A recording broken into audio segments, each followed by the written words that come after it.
एक बार बेताल ने राजा विक्रम को एक ऐसी कहानी सुनाई जिसका निर्णय करना स्वयं राजा विक्रम के लिए भी बहुत मुश्किल। यमुना नदी के किनारे एक गुरु का आश्रम था। उनके 3 शिष्य थे, सुरेश, श्याम और मोहन। तीनों ही होशियार और बराबर की तीनों की एक ही इच्छा थी कि गुरु की बेटी इंदुमती के साथ वो विवाह करे। मगर आखिर गुरु तीनों में से किसके साथ उसका विवाह करे, वो निर्णय स्वयं गुरु भी नहीं ले पा रहे थे। इसलिए वो डिसीजन उन्होंने उसकी बेटी पर छोड़ा था।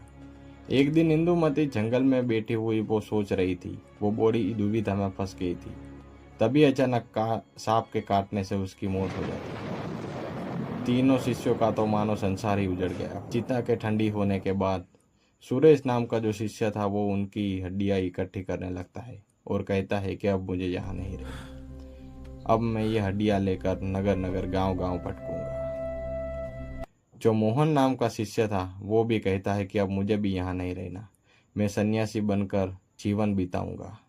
तीसरे नंबर का जो शिष्य था श्याम, वो कहता है कि अब मैं इसी कब्र के पास झोपड़ी बांधकर अपना पूरा जीवन बिताऊंगा। ऐसे ही कुछ महीने बीत जाते हैं, मगर कुछ महीनों के बाद एक ऐसा चमत्कार होता है जिसकी कल्पना किसी ने नहीं की थी। मोहन नाम का जो शिष्य था उसके हाथों में एक किताब लगती है।